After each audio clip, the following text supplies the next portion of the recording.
Si vous pouvez consommer plus d'oméga 3 pour réduire ce ratio, alors vous allez avoir une alimentation plus saine et avoir une meilleure santé par la suite. Alors c'est bien beau Alex, mais comment on fait pour réduire ce ratio oméga 3, oméga 6? Moi je connais pas tous les aliments, moi je sais pas sur les ingrédients, c'est pas marqué oméga 3, oméga 6. Comment on fait? Eh bien en fait,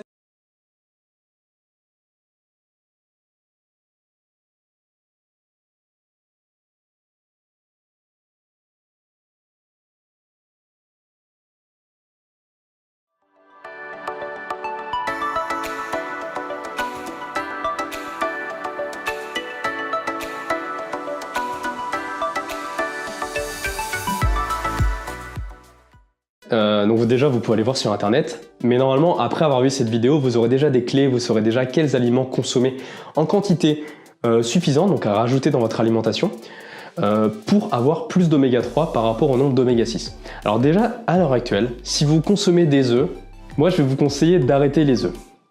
Pourquoi? En fait, les œufs, à l'heure actuelle, donc globalement sont une mauvaise source de lipides. Donc il y a eu plein d'études qui montrent que les œufs, faudrait pas en manger beaucoup, puis après on nous a dit oui mais les œufs en fait c'est bon, en fait il y a beaucoup d'oméga 3, en fait il y en a pas assez, en fait il y a toujours des nouvelles études qui sortent et finalement on sait pas vraiment se positionner par rapport aux œufs. Normalement l'œuf est un aliment très bon pour la santé, à condition d'acheter des œufs labellisés, par exemple en France, bleu blanc cœur, qui sont des œufs où les poules en fait ont été nourries avec une alimentation qui va favoriser le taux d'oméga 3 par rapport au taux d'oméga 6 dans le jaune de l'œuf. Ou alors d'avoir des poules chez soi et de nous-mêmes faire attention à ce qu'on leur donne à manger pour consommer des œufs de bonne qualité et avoir un très bon apport oméga 3, oméga 6. Dans beaucoup d'œufs que vous trouvez dans les supermarchés, donc que ce soit des œufs de batterie, des œufs de poule élevés au sol, des œufs de poule élevés en hangar, ou même des œufs de poule élevés en plein air ou bio, il n'y a aucune indication sur ce qu'elles mangent, mais sur les analyses qui ont été faites, on voit qu'il y a souvent un rapport 1 pour 36, donc 1 oméga 3 pour 36 oméga 6. Donc on a clairement un gros déséquilibre avec les œufs. Donc si à l'heure actuelle vous mangez des œufs, arrêtez de manger des œufs, ou alors mangez que les blancs. Si vous faites du sport, c'est un bon apport de protéines, mais faites quand même attention parce que manger trop de protéines venant de sources animales n'est pas non plus bon pour la santé, mais on en reparlera plus tard dans une prochaine vidéo. Deuxième aliment que vous devez absolument arrêter si vous voulez rééquilibrer votre rapport oméga 3, oméga 6, ce sont tous les aliments transformés qui sont déjà frits ou qui contiennent des graisses dedans. Sauf si c'est des graisses dites bonnes pour la santé, donc par exemple de l'huile de colza.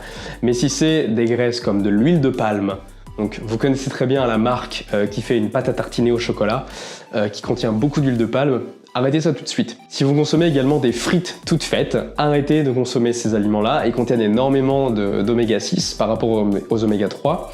Et en plus, ces graisses qui sont frites, du coup, deviennent trans et du coup deviennent très mauvaises pour la santé. Bon, ça, je passe les détails, mais en gros, c'est quand même à souligner.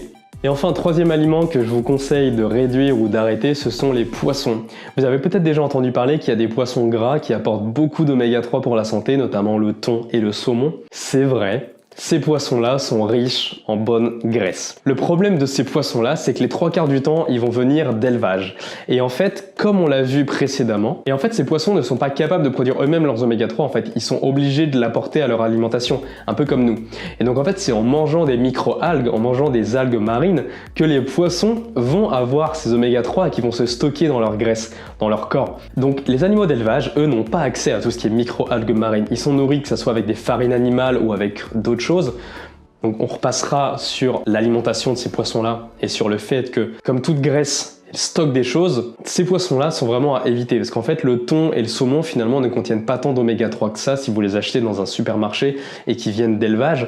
En revanche, effectivement, s'ils viennent de la pêche, ils peuvent en contenir beaucoup plus. Toutefois, attention parce que ces poissons-là vont stocker dans leur graisse tout ce qui est métaux lourds, tout ce qui est mauvais et qui se trouve à l'heure actuelle dans nos océans. En fait, la graisse, comme pour nous, c'est là où on va stocker. On stocke tout.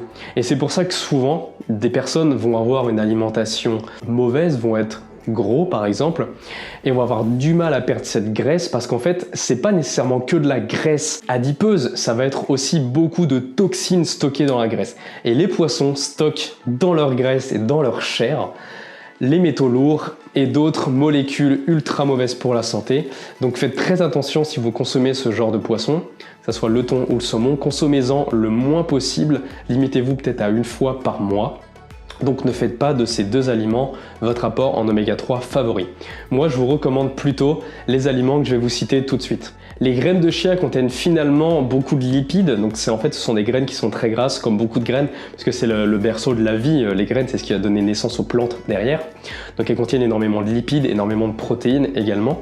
J'en ai déjà parlé dans une vidéo, donc voilà, vous avez les fiches en haut et vous avez les liens dans la description, je vous laisse aller voir la vidéo sur les graines de chia. Mais les graines de chia contiennent donc 65% en moyenne d'oméga 3 par rapport à 20% d'oméga 6. Donc il y a un rapport de 3 oméga 3 pour 1 oméga 6 dans les graines de chia. Ce qui permet dans une alimentation déséquilibrée, en mangeant des graines de chia, d'avoir un apport supplémentaire et d'avoir un apport suffisant en oméga 3 pour rééquilibrer naturellement dans notre corps les oméga 3 par rapport aux oméga 6. Comme je vous l'ai dit juste avant, ma grand-mère, c'est ce qu'elle a consommé pendant tout un hiver pour avoir un taux de cholestérol qui redevenait dans la normale. Il y a également ensuite les graines de chanvre. Elles contiennent 20% d'oméga 3 et de la même manière que les graines de chia, elles ont un rapport entre 3 et pour 1 oméga 3 pour 1 oméga 6. Donc ça en fait une bonne source d'oméga 3. Évidemment, elles contiennent moins d'oméga 3 que les graines de chia, elles en contiennent 20% par rapport aux graines de chia qui en contiennent 65%. Donc voilà, je vous conseille. Essayez d'ajouter un petit peu de tout en fait. Vous pouvez pas juste ajouter vous pouvez ajouter juste des graines de chia, mais si vous voulez mettre toutes les chances de votre côté, essayez d'ajouter des graines de chia, des graines de lin, des graines de chanvre. Donc voilà, dans la suite logique, on a également les graines de lin ou alors l'huile de lin. Attention aux graines de lin parce qu'en fait notre organisme n'est pas capable de digérer la cosse des graines de lin. Donc ce qu'il faut faire, c'est les broyer. Donc soit vous les achetez déjà broyés, mais à ce moment-là, les oméga 3 qui sont contenus dedans vont rapidement se détériorer. Donc à ce moment-là, peut-être gardez-les au frigo. Soit vous les achetez entières, mais vous achetez par exemple aussi un moulin à poivre et vous vous servez de ce moulin à poivre pour moudre les graines de lin dans vos salades, sur vos plats en accompagnement. L'avantage de ces 3 graines, c'est qu'elles n'ont pas de goût, à part la graine de chanvre qui a un léger goût quand même, mais les deux autres n'ont vraiment pas de goût. Donc ce qui est bien, c'est que vous pouvez les ajouter à votre alimentation sans vous prendre la tête. Ça va juste rajouter une petite texture que moi je trouve vraiment sympathique à l'heure actuelle. Les graines de chia, vous pouvez les ajouter dans vos smoothies, dans vos salades, ou tout simplement les saupoudrer sur des tartines par exemple de beurre de cacahuète ou de ce que vous voulez. Vous avez également les noix qui contiennent pas mal d'oméga 3, mais en fait elles contiennent 70% d'oméga 6. Donc faites attention, les noix vous pouvez en consommer mais pas trop parce que sinon là vous allez rajouter beaucoup trop d'oméga 6 par rapport aux oméga 3. Mais voilà, les noix sont quand même une bonne source d'oméga 3 pour l'organisme. Il y a également le colza, la caméline et le soja, donc il y a énormément de sources d'oméga 3 dans la nature comme vous pouvez le voir à l'heure actuelle. Attention, vous trouvez également tous ces dérivés sous forme d'huile, donc vous trouvez de l'huile de lin, vous trouvez de l'huile de colza, vous trouvez beaucoup de sources d'oméga 3 comme ça sous forme d'huile également, donc qui sont peut-être plus faciles à ajouter sur des pâtes, sur du riz ou dans des salades que des graines. Parfois, on n'a pas envie d'ajouter des graines dans des pâtes, ce que je peux comprendre, mais attention, toutes ces huiles, essayez de les conserver le maximum au frigo parce qu'en fait, les oméga 3 ne résistent pas très bien à température ambiante. Souvent, en plus, ces huiles, par exemple pour l'huile de colza, contiennent de la vitamine E, et la vitamine E va avoir tendance à se dégrader au fur et à mesure du temps. La vitamine E, c'est ce qui va un peu protéger les oméga 3, et donc si vous ne conservez pas ces huiles au frigo, ou si vous les achetez en grande surface, faites en sorte que leur date de consommation limite soit le plus loin possible. Ça veut dire qu'elles sont là depuis pas très longtemps dans les grandes surfaces. Donc essayez vraiment ce genre de choses et gardez-les au frigo pour les conserver le plus longtemps possible. Je crois savoir, enfin de mémoire comme ça, que par exemple l'huile de colza, si vous l'achetez et que vous la conservez en dehors du frigo, entre 1 et 2 mois plus tard, c'est comme s'il y avait plus d'oméga 3 dedans, il n'y a plus de vitamine E. Donc voilà, essayez de la conserver au frigo. À ce moment-là, vous pouvez la garder entre 6 mois et 1 an. Donc comme je l'ai dit au début, tout ce qui est d'origine végétale va apporter des oméga 3 de chaîne longue. Mais les études que je vous ai également présentées montrent qu'on n'a pas besoin de consommer nécessairement des oméga 3 de chaîne courte. En tout cas, on n'a pas besoin d'en consommer en quantité si énorme que ça pour être en bonne santé et avoir un bon développement cellulaire. Donc ce que vous pouvez faire, c'est tout de même consommer des algues à côté. Par exemple de la spiruline ou des algues nori. Donc vous prenez pas la tête, consommez-en un tout petit peu.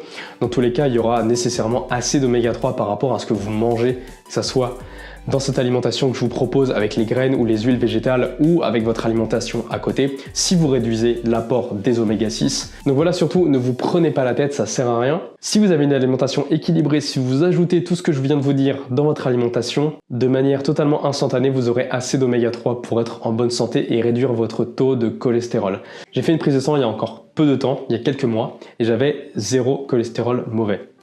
Donc voilà, je vais vous laisser là avec tout ce que je viens de vous dire. Donc à côté de ça, si vous voulez booster votre énergie, vous avez toujours la formation offerte pour booster votre énergie. Les liens sont dans la description. Vous pouvez aller voir, c'est sans engagement, ça vous coûte absolument rien. Où je vous parle de comment booster votre énergie au quotidien, comment avoir la pêche et la patate. Si en plus de ça, vous appliquez les conseils d'aujourd'hui pour avoir des oméga 3 en plus dans votre vie, vous aurez encore plus la pêche. Pourquoi? C'est très simple, parce que si vos artères ne sont pas bouchées par du cholestérol, votre sang circulera mieux. Si votre sang circule mieux, vous serez en meilleure santé. Ça, c'est prouvé.